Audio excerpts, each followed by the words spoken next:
Donc, je crois qu'ils avaient compris, Moïse comme Abraham, qu'ils portaient une responsabilité. Est-ce que vous avez compris que vous portez une responsabilité, vous aussi? Nous portons une responsabilité, nous aussi. Et qu'il faut intervenir auprès de Dieu pour obtenir ce dont le peuple ou les autres autour de nous ont besoin. Il faut intervenir. Allez dans les réunions de prière. Rassemblez-vous avec des chrétiens qui prient. Ne restez pas comme ça sans rien dire. C'est l'heure de parler, c'est l'heure de manifester le cœur de Dieu, c'est l'heure de prier pour Israël, c'est l'heure de prier pour les nations, c'est l'heure de prier pour les Palestiniens, c'est l'heure de laisser le cœur de Dieu vraiment se libérer pour la protection, pour qu'il y ait vraiment une moisson qui se lève dans toutes ces contractions, ces ébranlements que traversent les nations, Israël compris. Il faut qu'ils rencontrent leur Messie. Ça va marcher aussi comme ça. Et donc, nous, on prie comment? L'amour, la miséricorde, la grâce, Seigneur, qui puisse voir et comprendre le Dieu d'amour que tu es pour eux. C'est le rôle sacerdotal d'un intercesseur. Donc, c'est un cours qui nous correspond très, très bien à nous, les veilleurs, qui cherchons à savoir qui nous sommes, et ça, on le découvre petit à petit en marchant, mais qui cherchons aussi à savoir ce que Dieu veut que nous fassions. Eh bien, il veut que nous soyons ses amis, les amis de l'alliance qu'il a faite avec Noé pour toutes les nations et qu'il a bien sûr ensuite faite avec Israël, dont nous sommes aussi bénéficiaires puisque nous sommes greffés en Yeshua, hein, au peuple juif, bien sûr. Et ces alliances, elles nous concernent aussi maintenant aujourd'hui parce on est devenu un seul homme nouveau, Kainos, un homme nouveau, qu'on doit découvrir, on va découvrir, frères et sœurs, qui nous sommes en tant que corps de Christ avec les Juifs, avec toutes les familles, les noms dénominationnels n'ont que peu d'importance. Ça n'a pas de valeur pour Dieu. Ce qui a la valeur, c'est une relation d'un cœur qui connaît le cœur de Dieu. Et là, c'est ça qui te sauve. C'est ta relation avec le Christ qui te sauve. Ce n'est pas le nom de ta confession, hein. Mais ceci dit, on est quand même des tas de confessions différentes parce qu'il y a des tas de gens sauvés dans toutes les familles dénominationnelles. Il y a un reste qui est sauvé. Et la même chose pour le peuple juif, qu'on appelle aujourd'hui messianique, qui connaît son Messie. Donc, notre rôle, c'est celui-ci, c'est d'être restés ses amis et d'amener cette dimension de l'amour du cœur de Dieu. Donc, je vais vraiment revenir, relire une fois, rien que pour plaisir, le premier visuel que j'ai trouvé énorme. Son cœur, c'est la plus grande source de révélation, je ne dirais pas d'information, mais de révélation dont nous ayons besoin pour réussir dans tous les domaines de notre vie. On a besoin de vivre dans le cœur de Dieu, de rencontrer ce cœur de Dieu et d'y passer du temps. Donc, lorsque nous prions, nous fermons la porte de notre chambre. Dieu qui est dans le secret, c'est ce que dit l'Écriture, il est dans le secret. Donc, il est déjà là, priez pas qu'il soit, il est là, c'est écrit qu'il est là. Mais là, on va le rencontrer et on va rencontrer son cœur. Et c'est là où il va nous faire connaître qui il est, sa volonté et ce qu'on va voir à prier finalement pour que sa volonté vienne sur la terre comme elle est au ciel. L'objectif principal de sa volonté, donc, c'était pas de détruire ou non Israël, mais je reviens à mon histoire de Moïse, c'était d'amener Moïse dans un processus, voyez. Donc, l'alliance, son objectif, et je redis que l'alliance, c'est ce cadre du cœur de Dieu qui nous aime, hein. Donc, cette alliance avec nous, l'amour, cet amour qu'il a et qui va essayer de faire comprendre à l'humanité, c'est parce que, vous savez quoi, lorsque on se par exemple, lorsque moi je vais avoir à officier pour un mariage, souvent je dis, vous savez, l'initiateur de l'alliance, c'est Dieu. C'est Dieu qui a eu cette idée de créer la famille, de créer l'union, la communion, c'est Dieu. La famille, c'est Dieu. L'alliance, c'est Dieu. Donc l'objectif principal de sa volonté, eh bien, c'est d'amener, de nous amener à comprendre ce processus de l'alliance. Et puis, sa volonté, elle cible qui? On va revenir au visuel. Elle cible ses amis, afin qu'ils s'approchent plus près de sa présence et qu'ils accomplissent leur rôle de délégué. Vous voyez. Donc, c'est cette espèce de cercle dans lequel nous sommes. Sa volonté, eh bien, c'est pour ses amis. En fait, c'est à ses amis qu'il va faire connaître sa volonté. C'est pour ça qu'il faut rencontrer son cœur. La volonté de Dieu, c'est autant un processus qu'un résultat. Regardez que son objectif principal, c'est de nous amener dans notre position d'intercesseur dans son cœur, hein, et puis ensuite, comme le montrait ce visuel, eh bien, c'est que nous puissions nous approcher de plus en plus près de son cœur, de sa présence, et donc que nous puissions manifester ou accomplir, c'est la même chose, notre rôle de délégué. Et j'ai trouvé très intéressant ce mot qui veut dire désir. Tout désir naît du Père. L'objectif du mot désir, il est inclus dans sa définition. Sa définition de, ça veut dire de, sœur, en anglais, ça veut dire père. Donc c'est tout ce qui vient du Père. Tous les désirs, ils naissent du Père. C'est le désir de Dieu que nous le cherchions. Ce désir, il provoque la rencontre et il attend, évidemment, dans cette rencontre qu'il a avec nous, Dieu, il attend notre réponse.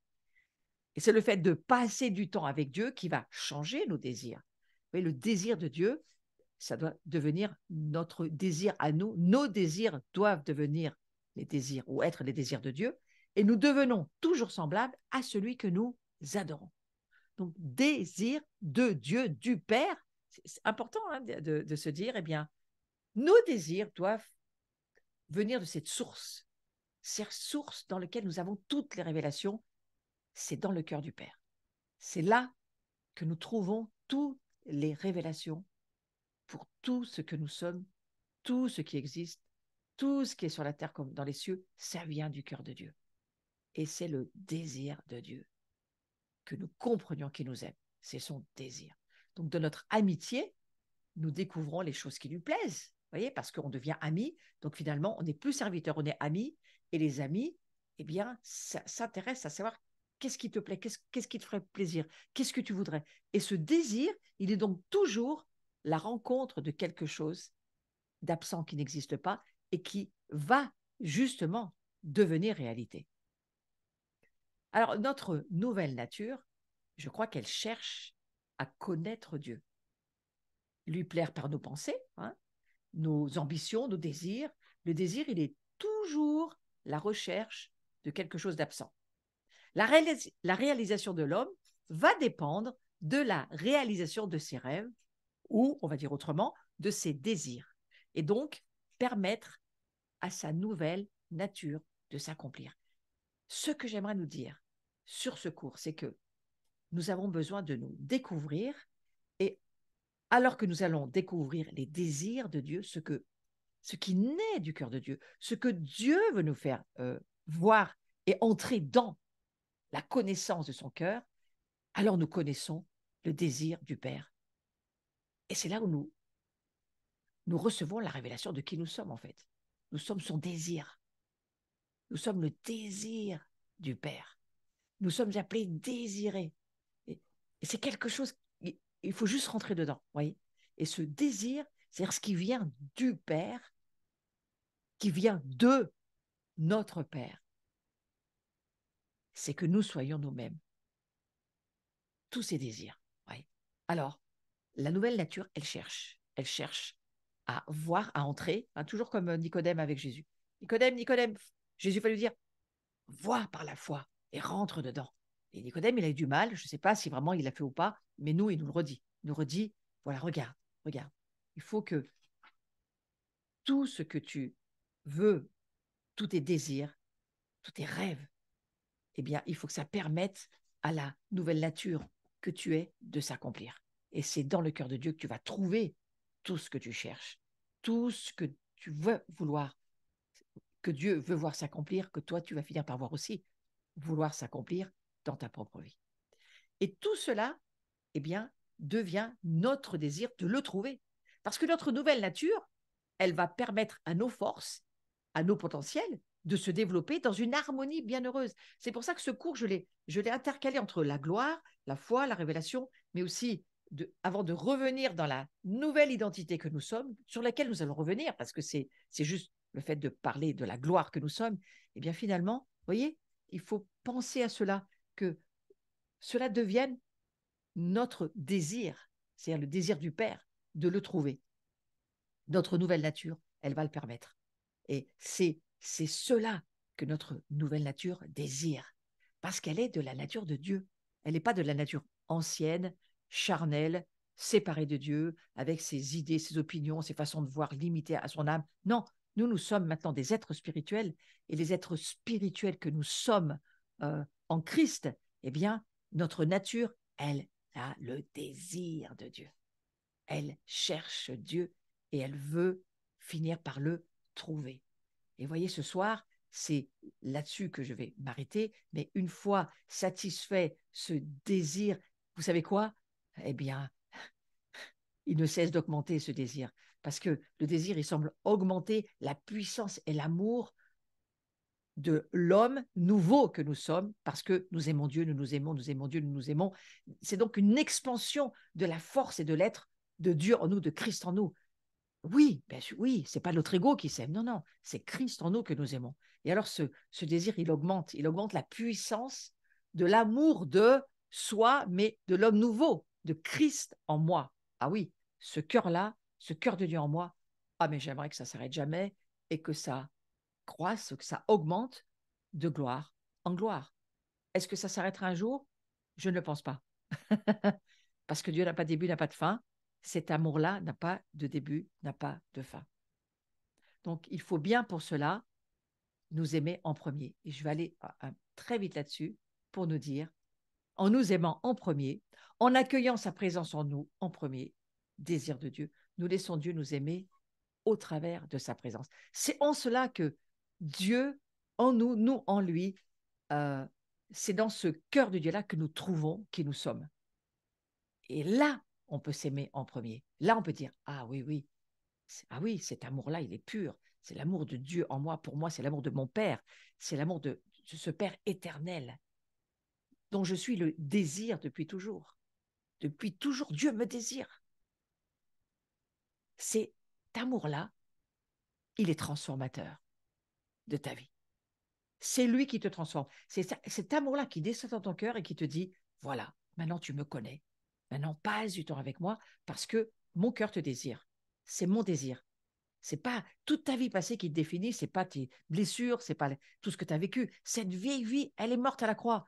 Moi, ce que je voudrais, c'est que maintenant, dans cette nouvelle nature que tu es en moi, tu puisses me laisser t'aimer et t'amener cet amour qui va transformer ta vie totalement. Tu passes d'enfant orphelin à enfant adopté. Tu fasses à fils et filles qui vont crier Abba Père, c'est merveilleux, c'est merveilleux. Oh, ce soir, je te rencontre, c'est merveilleux, Seigneur. Voilà, et j'ai envie de continuer à te connaître et à vivre à partir de ton cœur, pas à partir du cœur des hommes. Et c'est là où je vais dire, laissez-moi encore quelques petites minutes parce que je vais avancer encore 2 minutes, la gloire de Christ, elle est en moi. C'est là où tu peux dire, plaire à Dieu, ça passe par le chemin de l'amour de Dieu pour nous à l'amour de Dieu en nous pour les autres. C'est là où ça passe. Vous voyez, cette gloire, voilà, ça y est, je suis le désir de Dieu, je le sais, je le sens, il est là, il m'aime. Et alors, cet amour, pour moi, il va passer à l'amour pour les autres.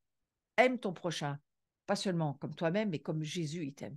C'est là la nouvelle alliance. C'est l'amour de Christ. Il meurt pour moi. Il me montre le désir du Père de donner son Fils pour que je puisse vivre et recevoir cet amour. Ça, c'est la gloire de Dieu. Ouais. Et il ne peut y avoir de rencontre avec la divinité de Jésus s'il n'y a pas de rencontre avec son humanité. C'est impossible. Il faut cette rencontre de pas seulement l'amour spirituel, mais l'amour philéo, l'amour de l'âme, mon âme qui sent que Dieu m'aime, mes sentiments, toutes mes pensées, toutes mes émotions reçoivent, vivent dans mon incarnation cet amour de Dieu. C'est pas seulement spirituel, c'est aussi, ça passe par la chair. Parce que Jésus s'est incarné et que nous sommes une incarnation et qu'on a besoin dans notre chair de sentir cet amour. Moi, chaque fois, quand j'ai commencé à être baptisé du Saint-Esprit, j'avais l'âge de 30 ans, je me souviens, chaque fois que Dieu venait un petit peu plus fort, je pleurais tout le temps. Parce qu'en fait, l'amour de Dieu, moi, me faisait pleurer tout le temps. Mais c'était ma manière de guérir. Mon cœur guérissait à chaque fois que je sentais que l'amour de Dieu, il pénétrait mon âme, c'est-à-dire ma chair. Ouais. Donc, vous voyez, ça passe par le chemin de l'amour de Dieu pour nous à l'amour de Dieu en nous. Et ensuite, ça rencontre mon humanité et ça transforme mon âme. Et mon âme est transformée, transfigurée par cet amour-là. C'est vraiment ça qui selon moi, transforme. J'ai plus que 2 visuels et j'arrête. J'aurai 5 minutes de retard, c'est pas grave, mais je voudrais vraiment finir ce cours sur le cœur, cette transformation, mais cette importance de, de voir pour entrer dans le cœur de notre Père. Rencontrer sa gloire. Alors évidemment, vous allez me dire, ah ben oui, avec tout ce sur quoi on voit, c'est logique, oui, mais c'est en rencontrant et en aimant l'autre dans sa nuit, dans ses souffrances et ses fragilités, que je rencontre le Christ. C'est pour ça que Jésus va dire, aimez-vous les uns les autres, parce qu'en vous rencontrant, vous me rencontrez. Vous rencontrez mes souffrances, vous rencontrez mes peines, vous rencontrez ce que j'ai parlé, parce que moi, je vis aussi vos souffrances et vos peines, et dans votre incarnation, je suis. On n'a pas seulement un Dieu spirituel, on est un Dieu incarné.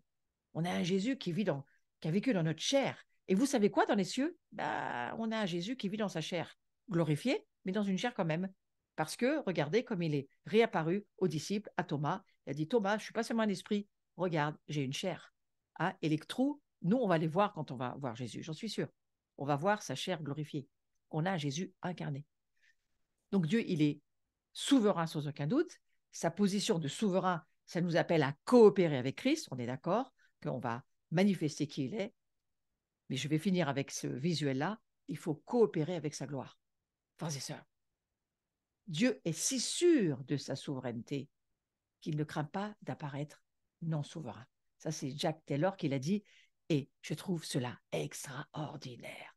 Il est tellement sûr de lui que ça lui fait absolument rien d'être vulnérable ou de paraître vulnérable ou on pourrait peut-être craindre à sa place.